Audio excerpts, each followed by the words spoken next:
Ce n'est pas Emmanuel Macron qui est ici avec un ex-terroriste, un terroriste, hein? Après, Emmanuel Macron est en train de combattre les Ibrahim Traoré. Ils disent qu'ils sont arrivés au pouvoir avec la force. Entre un putschiste et un terroriste, qui est mieux? Regardez, et vous allez me dire que Ibrahim Traoré n'a pas le droit de couper les relations diplomatiques avec ces gens-là? Il a raison. Il a raison. Regardez, Emmanuel Macron est avec un terroriste. Regardez qui est le président syrien. C'était un terroriste. Donc c'est un terroriste qu'ils ont fait tout et pour tout qu'ils prennent le pouvoir en Syrie. Hein? Après vous allez dire que les putschistes ont pris le pouvoir par la force. Voilà quelqu'un qui a pris le pouvoir par la force. Toi Emmanuel Macron tu es avec lui. Là les gens ne voient pas pour parler. Je veux soutenir Ibrahim Traoré jusqu'à la gare. Jusqu'à la gare. Regardez le terroriste avec Emmanuel Macron. Que oh, ils ont fait coup d'état. Que oh, c'est les putschistes. Que oh, que oh, que oh.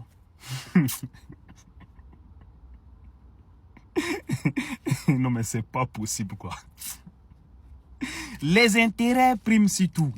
Les intérêts d'un pays priment sur tout. Et tous les chefs d'État doivent le comprendre. Voilà le président Emmanuel Macron qui veut faire croire aux Africains que la manière dont on vient au pouvoir est importante. Le voilà assis avec un terreau. Oui, il est assis avec un terroriste pas les moindres. Un terreau qui a revendiqué la mort des Français. Oui.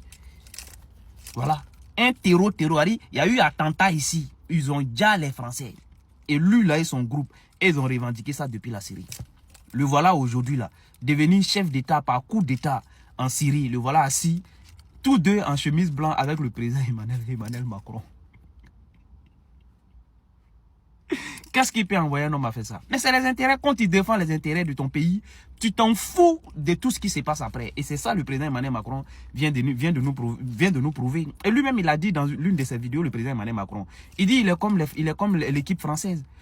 Où il va, c'est l'intérêt des Français, il met devant. Lui, son objectif, c'est de marquer des buts. Cette image que vous voyez là, c'est la défaite de la France face aux pays de l'AES, le Mali, le Burkina Faso et le Niger. Donc, ils cherchent à emprunter une dizaine au sein de la Syrie. En d'autres termes, faire entrer des terreaux syriens dans ce conflit du côté des pays de l'AES, contre les pays de l'AES. Mais qu'est-ce qui se passe?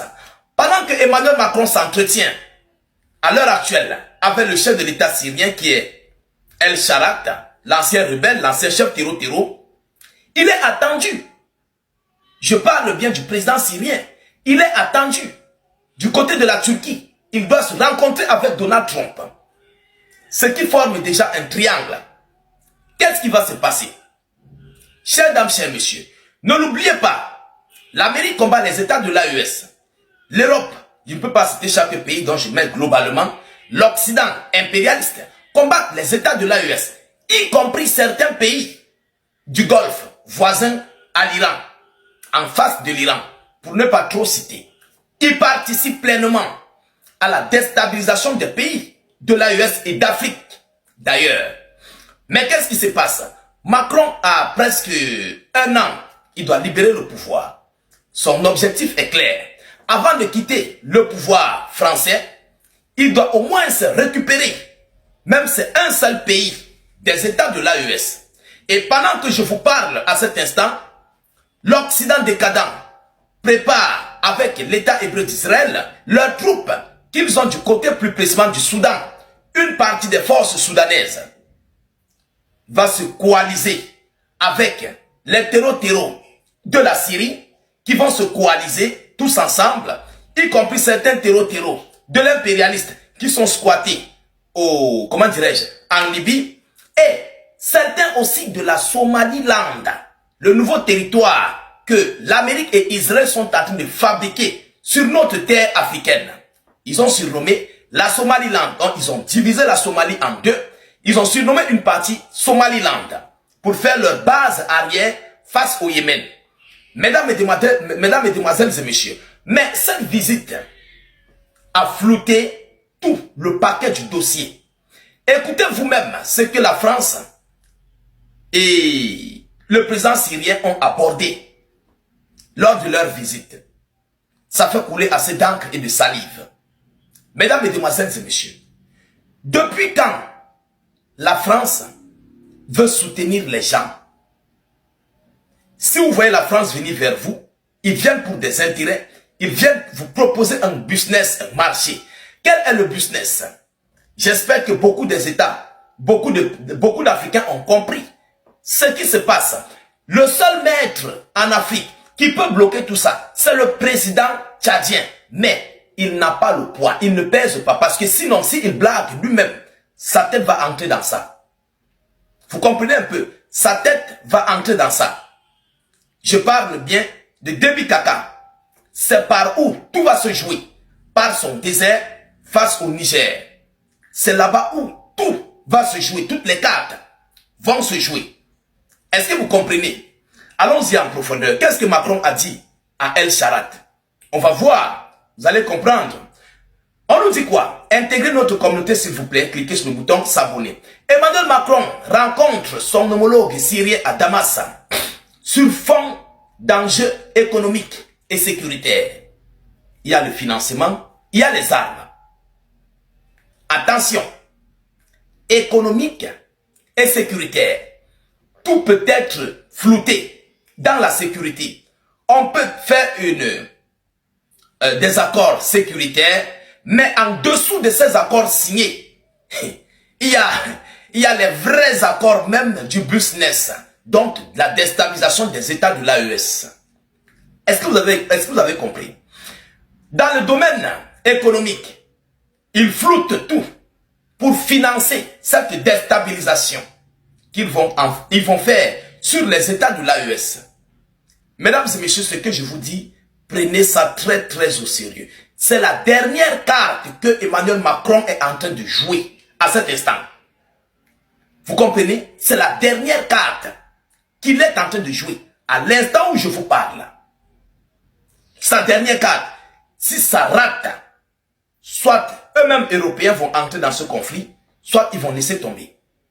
Mesdames et messieurs, selon la source, à la veille du sommet de l'OTAN organisé en Turquie, le président de la République Emmanuel Macron s'est rendu hier, lundi soir, en Syrie pour y rencontrer son homologue en visite placée sous le signe de la reconstruction du pays et sous les enjeux sécuritaires.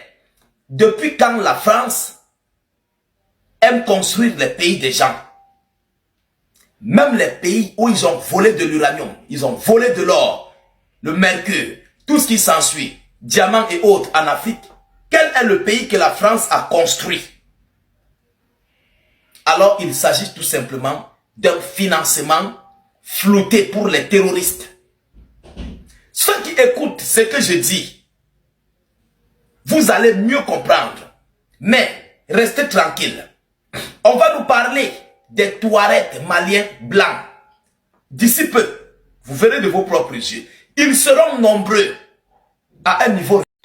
Salut les amis, je vous espère en pleine forme. Ici c'est Dagan Info, la chaîne, la page qui partage la géopolitique avec vous. Alors, parlons de la visite de Emmanuel Macron en Syrie, à son homologue Mohamed Achara. Et cette visite, M. Emmanuel qualifie cette visite d'amitié. Puis, quelle amitié? C'est la question qui se pose. Puisque nous avons vu lorsque les pays du Sahel, les 3 dirigeants des pays du Sahel avaient pris le pouvoir, Emmanuel Macron les qualifiait de putschistes, de junta, parce qu'ils ont pris le pouvoir par la force. Comme eux, ils ne font pas ces affaires. Comme eux, ils ne leur donnent pas le sommeil, ils ne dorment pas. Ils ne les laissent pas piller comme il a l'habitude de le faire. Il les qualifie de putschistes, il les qualifie de junta. Aujourd'hui, nous voyons ce type même Emmanuel Macron en Syrie pour rendre visite à son homologue syrien, le président de la Syrie. Alors que nous avons vu les conditions dans lesquelles ce président est venu au pouvoir. D'accord. Vous allez vous demander que mais ceux-là, on les a accouchés où au Mali?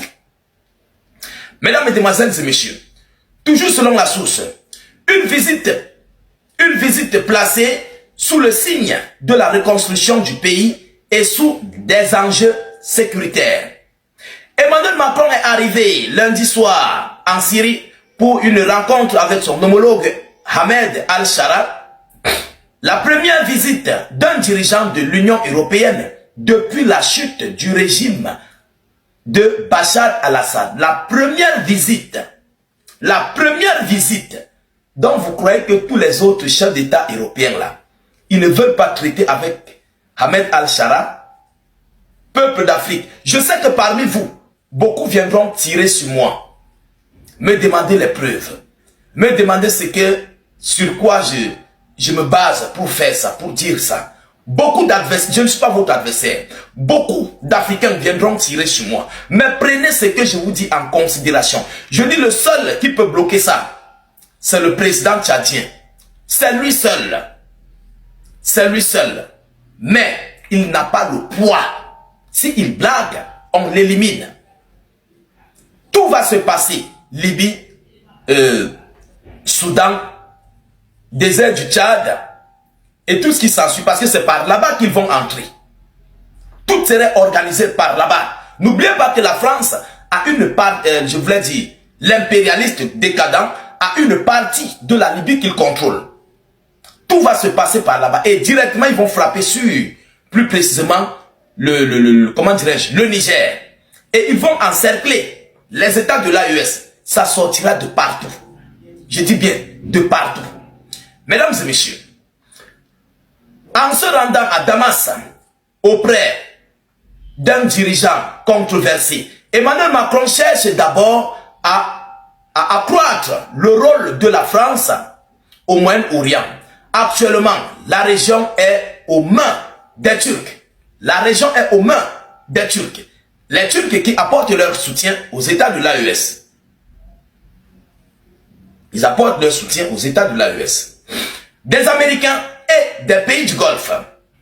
Selon la source, mesdames et messieurs, prendre part à la reconstruction de la Syrie. Pour ce faire, le chef de l'État est venu accompagné de plusieurs grands patrons français, amenés à prendre leur part dans la reconstruction d'une Syrie détruite par 14 ans de guerre civile. La France va participer à la reconstruction d'infrastructures dans les secteurs comme le tourisme, l'agriculture, l'industrie. Et bien sûr, le secteur financier a besoin également de restructuration. Il y a plein de secteurs où la France pourrait soutenir la Syrie. Il y a des intérêts communs entre nos deux nations. Insiste ainsi Ahmed Al-Shara devant les caméras. Ça, c'est ce qui se passe devant les caméras. Devant des caméras, des journalistes présents sur place ce lundi soir, hier lundi soir. Le dirigeant syrien indique que 8 Airbus devraient bientôt être livrés, tandis que Paris pourrait participer à la construction de plusieurs hôpitaux sur place. L'autre enjeu sera sécuritaire, puisque plusieurs djihadistes français sont toujours en Syrie. Plusieurs djihadistes français sont toujours en Syrie. Vous comprenez ça? Enfin, selon un connaisseur du dossier, la question des minorités a aussi été évoquée. Un an après le massacre de plusieurs milliers d'alouistes dans la région, selon l'annonce officielle. Pourquoi? C'est parce qu'il a menacé le président syrien, celui qui était le président, il a menacé. Et pour sauver sa vie, le président était obligé de fuir. Il a formé le groupe terroriste pour menacer le président. Et le président était obligé de fuir. Et c'est lorsque le président a fui, a laissé le pouvoir, et ce Mohamed est venu prendre le siège de la présidence syrienne. Aujourd'hui, Emmanuel Macron dit qu'il lui rend visite. Alors nous le rappelons bien que ce président, ce nouveau président, est un terreur, si on peut le dire. C'est un djihadiste, un grand djihadiste dans le temps. Celui qui forme les groupes terreur. Et aujourd'hui, Emmanuel Macron lui rend visite. Il n'aime pas les Africains qui ont pris le pouvoir pour sauver leur peuple, pour sauver leur continent. Mais il aime le Syrien qui est djihadiste, qui tue, qui fait que ce qui lui passe par la tête. Il ne lutte pas pour la population ni pour le peuple. Il ne lutte pas pour l'intérêt commun. Il lutte pour son propre intérêt, pour ce qui, c'est-à-dire sa idéologie, ce qui l'arrange. Alors que les Africains, eux, ils luttent pour l'intérêt commun, pour la population, pour la souveraineté de l'Afrique. Et comme on ne laisse pas piller, Emmanuel Macron les traite de budgistes. Il joue à quel jeu, Emmanuel Macron? Il veut prouver quoi à qui, Emmanuel Macron? Là, il va assurer chez ce grand terroriste. En tout cas, ces trois dirigeants de l'AES devaient faire très attention. Il n'est pas allé là-bas pour rien. Il est allé encore pour prendre des informations parce que les terreurs, nous voyons ce qui se passe aujourd'hui au Sahel sur les terreurs. On les neutralise partout. On les neutralise. Pas les Maliens aussi, les femmes ont encore neutralisé des centaines. Du coup, ils voient que les terreurs qu'ils utilisent sur les champs de bataille pour atteindre ces objectifs sont en train d'être neutralisés, sont en train d'être finis. Alors, ils vont en Syrie pour encore nouer des relations qui vont l'aider à vraiment atteindre son objectif. Et voilà ce qu'il est en train de faire. Ce président de trois pays de l'AES devait faire très attention. Il n'est pas allé là-bas juste pour rendre visite parce que la tête de Mohamed lui plaît, non? Il est allé à une mission. Il est allé là-bas pour faire quelque chose. Et dans le futur, dans les jours à venir, ces trois pays de l'AES devaient s'attendre vraiment à quelque chose. Il est allé préparer. S'il traite les Africains de péchistes, maintenant il embrasse un chef terreau.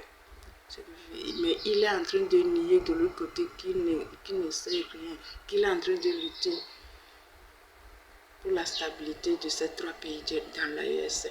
Il est en train de lutter pour que ces terroristes qui attaquent, les terroristes qui attaquent les pays de l'AES finissent. Au même moment, tu t'en vas rendre visite à un chef terroriste. C'est pour quelle raison? Il vient de confirmer ce que les trois pays de l'AES lui reprochent. Il vient de le confirmer lui-même. Alors, chers amis, c'était ce que je voulais partager avec vous. N'oubliez pas de liker, de partager, donnez vos avis dans les commentaires, partagez la page avec vos amis. Ici, c'est Daga Info qui vous parle sur la géopolitique, tout ce qui se passe en Afrique et dans le monde. On est ensemble, donnez vos avis, surtout dans les commentaires.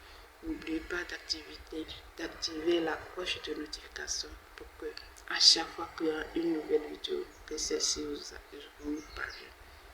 Ciao.